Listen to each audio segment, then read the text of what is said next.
Hi, I'm Keith McCullough. Welcome back. I'm here with our senior macro analyst, Darius Dale, and we're here to talk to you about some very important topics relative to your purchasing power, inflation, and really the effect of emerging markets potentially on your life. And then we're going to talk a little bit about this new political topic called inequality. So the first thing that I want to go through is just the causal impact. You're not going to get this in the State of the Union, by the way. You know, they're whining about inequality, but they're not telling you why there's inequality. Now, one way to drive inequality is through inflation. Now, how do you drive inflation? You drive your currency down, which you can see on this chart. It's a 30-year chart showing you that monetary policy or money printing or the quantitative easing has a direct impact on the value of your currency. So in other words, you print, cut to zero, multiple quantitative easings, and all of a sudden your currency is burning at the stake. That drives inflation. Inflation is a tax. So again, think about that in full. Inflation's a tax. It pays the rich and it pulverizes the poor. It's a big issue. Now, Darius, I want to get into that in terms of quantitative easing by quintile. How do you think about this in terms of what it looks like across the country and how it could have an impact? Absolutely. So this chart here, Keith, shows household net worth x home equity across quintiles of incomes. So what you see is that the bottom three quintiles, which is each 20% of the population, they don't really have any net worth. They don't really own any assets that can really benefit from the asset price inflation we're seeing from quantitative easing. So 60%, the bottom three quartiles, they basically live in poverty, and there's no way that they own MBS, asset-backed securities, anything like this. Or stocks. They don't own any of it. But what they do own is inflation. Yep. They got to pay for food, they got to pay for gas. So if you devalue the dollar, you're really hammering these people. Absolutely. Keith. Wow. So now how about the highest quintile? Do they all get paid? Is that the way it works? The 80%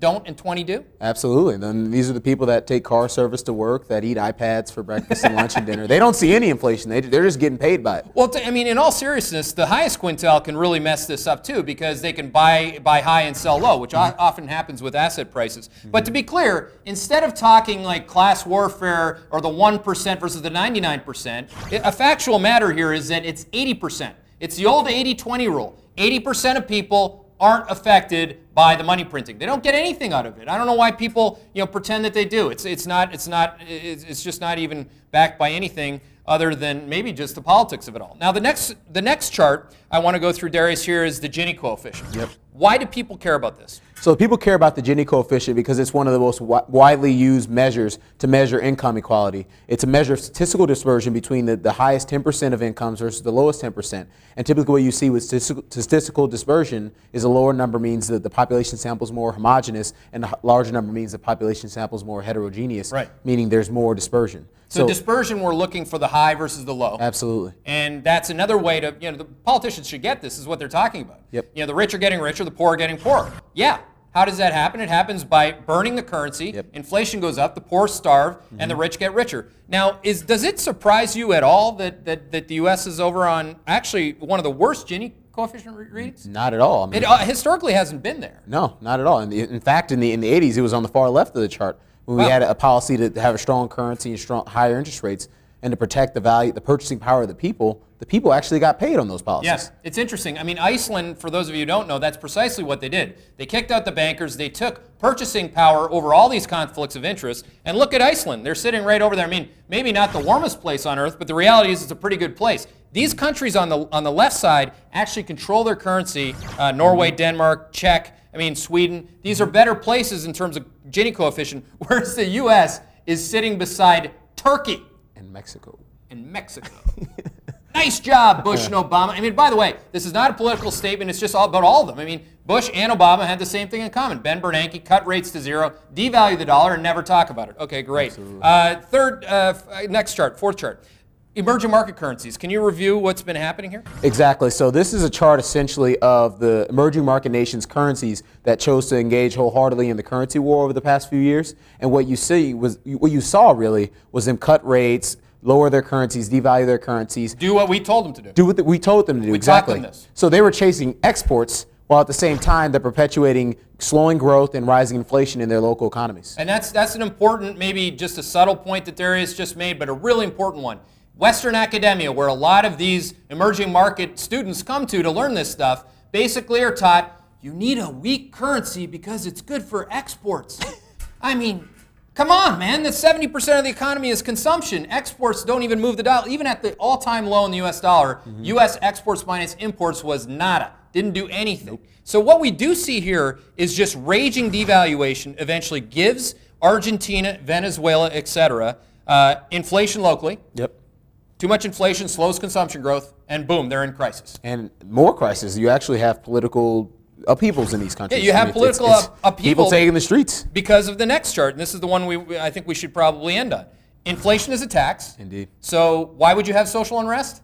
If you tax the people without calling it a tax, would that be maybe a good reason? Yeah, totally. That would be a reason. Would be for me. So Venezuela has raging. This even can't be the right number. That's too low, bro. No, well, actually, that's the yearly average. The latest number, which was released from an October number, is actually like 56%. 56%, and it's amazing. So the governments make up the numbers. They tone down the numbers. Isn't that why Argentina has two numbers here? Absolutely. So Argentina has an official rate that they put out from the government, and then private sector economists actually put out another rate that they estimate inflation to be running at. It's a total gong show. The IMF's getting ready to kick them out. But we should have one of those in this country. I mean, in this country, at the all-time high in food prices, oil prices, gold prices, there was no inflation. Nope. Take their word for it. Right, come on. Right, I mean, but this really does upset people. It causes social unrest. Absolutely. So it's interesting to kind of watch. I mean, just for the record, some people would also say, well, look, the stock market's up, that creates wealth. Well, Venezuela's currency was down 32% last year. Yep. Their stock market was up 481% this year. How are you doing in Venezuela? Nobody owns the stock market in Venezuela. You can't get out. No. So if we continue to do this stuff, it will be, at least to me, Darius, it'll be amazing to see the political rhetoric almost blame us or something for inequality. Yeah. I mean, these politicians are good at what they do. Wow. Yeah. It's the art of storytelling. So again, that might have been Davos, that might have been the State of the Union, but we just showed you the facts. The fact of the matter is, if a government has a policy to burn your currency, you will get inflation.